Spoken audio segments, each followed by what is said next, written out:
कौन है वो कंपनी जिसके मजदूर सुरंग में फंसे तो मोदी ने भिजवाए एयरफोर्स के विमान। 288 घंटे से जारी है रेस्क्यू। अमेरिका से आई मशीन, पीएमओ से भेजी गई अधिकारियों की टीम। उत्तराखंड में फंसे मजदूर तो खुद पहुंच गए गडकरी। दिवाली की छुट्टी रद्द कर लौटे डीएम, मोदी ने भेजे अपने मंत्री। क्या पहाड़ों पर बंद करवा देनी चाहिए अब खुदाई?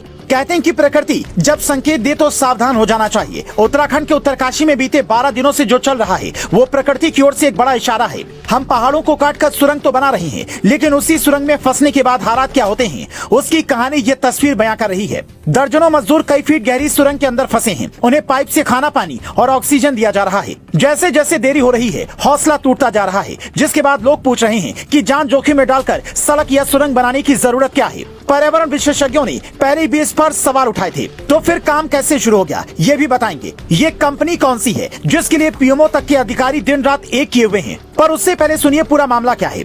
जब हम और आप दिवाली मना रहे थे, 8 राज्यों के 41 मजदूर उत्तरकाशी के सिलक्यारा डंडल गांव के बीच बन रही सुरंग में फंसे थे। उनके आसपास मलबा गिर रहा था। पाइप से ऑक्सीजन, दवा, भोजन और पानी उन्हें दिया जा रहा था। डीएम साहब को जैसे ही खबर मिली, छुट्टी कैंसिल करके मौके पर पहुंच गए। उत्तराखंड के सीएम ने बैठक बुलाई। अधिकारी तुरंत अपना दिमाग दौड़ाने लगे। आखिर में अमेरिका से आई मशीन से ड्रिल की कोशिश की जा रही थी ताकि उनका रेस्क्यू किया जाए, लेकिन 48 घंटे तक रेस्क्यू नहीं हुआ तो मजदूर पुलिस वाले से ही भिड़ गए। सवाल इस बात का था कि आखिर तकनीकी के इस जमाने में जब हम पहाड़ों में सुरंग खोद सकते हैं तो सुरंग से निकलने का रास्ता क्यों नहीं बना सकते? बात दिल्ली तक पहुंची तो पीएम मोदी ने वायुसेना के विमान भिजवाए। पहले नितिन गडकरी सुरंग के पास पहुंचे, फिर केंद्रीय मंत्री जनरल वीके सिंह को भेजा गया। इसके बाद जो पता चला उससे सुनकर आप भी हैरान हो जाएंगे। सुरंग के अंदर 60 मीटर की दूरी पर मजदूर फंसे हैं, इसीलिए हैवी ऑगर यानी कि सुरंग वाली मशीन से पाइप डाले जा रहे हैं। एक के अंदर एक पाइप डालकर यानी कि एनडीआरएफ की टीम उसके रास्ते अंदर जाएगी और फिर मजदूरों को बाहर लाएगी। पाइप के अंदर पाइप डालकर वेल्डिंग करने में करीब 2 घंटे का वक्त लग रहा है।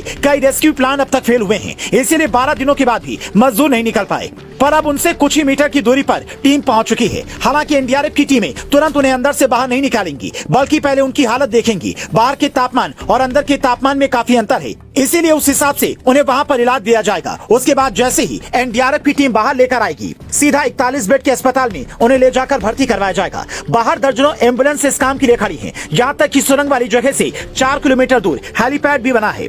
हेलीकॉप्टर अलर्ट मोड पर है। जैसे ही मजदूर बाहर निकलेंगे उड़ान भरने को तैयार है। पर सवाल ये कि इतने मजदूर जो फंसे हैं क्या वो सरकारी कर्मचारी हैं या कंपनी के हैं? बीबीसी अपनी रिपोर्ट में लिखता है कि ये सभी मजदूर एनईसीएल यानी कि नवयुग इंजीनियरिंग कंपनी लिमिटेड के कर्मचारी हैं। ये सुरंग और हाईवे बनाने का काम करती हैं। भारत का सबसे बड़ा रिवर ब्रिज असम में जो बना है, जिसका उद्घाटन पीएम मोदी ने किया है, वो इसी कंपनी के कर्मचारियों ने बनाया था। काजीगुंड, बनिहाल और पटना का पुल भी इसी कंपनी ने बनाया, जिसकी डिटेल इनकी वेबसाइट पर दी हुई है। मतलब कंपनी काफी बड़ी है और इसे अनुभव अच्छा है, इसीलिए ये नहीं कह सकते कि अनुभव की कमी की वजह से मजदूर फंसे हैं। बीते 288 घंटे यानी कि 12 दिनों से अगर सुरंग में फंसे मजदूर खुद को संभाले हुए हैं तो समझिए उन्हें ट्रेनिंग अच्छी दी गई है। वरना हम अंधेरे कमरे में अकेले रहने में भी डरते हैं, थोड़ी सी भूकंप की आहट से परेशान हो जाते हैं। वहाँ तो पहाड़ों के बीच में नीचे मजदूर फंसे हैं और ऊपर से ड्रिलिंग की आवाजें आ रही है, फिर भी वो घबरा नहीं रहे हैं। एक मजदूर ने हिम्मत दिखाते हुए अपने भाई से कहा, माँ को मत बताना कि मैं फंसा हूँ। ऐसी ही कहानी हर मजदूर की है। कोई बिहार, कोई बंगाल, कोई उत्तर प्रदेश तो कोई उत्तराखंड का है।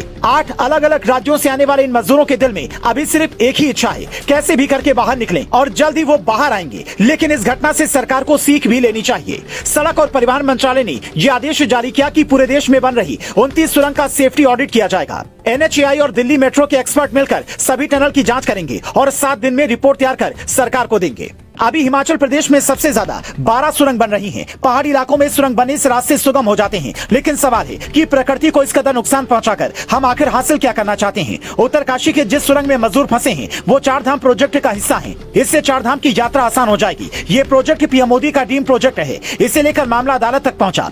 पर्यावरण प्रेमियों ने कहा कि इसके लिए पहाड़ों को काटे जाने और पेड़ गिराने से कई खतरे उत्पन्न होंगे। भूकंप की आशंका है, इसलिए इस पर रोक लगाई जाए, लेकिन रोक नहीं लगी, काम जारी रहा और आज परिणाम हम सबके सामने है। पहाड़ों में रहने वाले लोग अक्सर ये कहते हैं कि विकास के नाम पर हम विनाश को बर्दाश्त नहीं कर सकते। शहरों की सुविधाएं गांवों तक पहुंचाने के चक्कर में जो हालत पर्यावरण की हो रही है, क्या उस पर इंसान कंट्रोल नहीं कर सकता? क्या इस घटना से सीख लेकर हमें अपनी इच्छाओं पर लगाम नहीं लगाना चाहिए? एक पर्यावरण प्रेमी के तौर पर आपकी क्या सोच है? कमेंट कर बताएं। क्योंकि दिल्ली के प्रगति मैदान में बना सुरंग हो या फिर वैष्णो देवी जाने के रास्ते में पड़ने वाला सुरंग, हर जगह से जब हम गुजरते हैं तो इस बात का डर हमेशा होता है कि कहीं सुरंग में फंस गए तो क्या होगा। अब तक इन जगहों पर तो कोई नहीं फंसा, पर सुरंग बनाते बनाते मजदूर जरूर फंस गए, जिन्हें निकालने में 12 दिन का वक्त भी कम पड़ गया।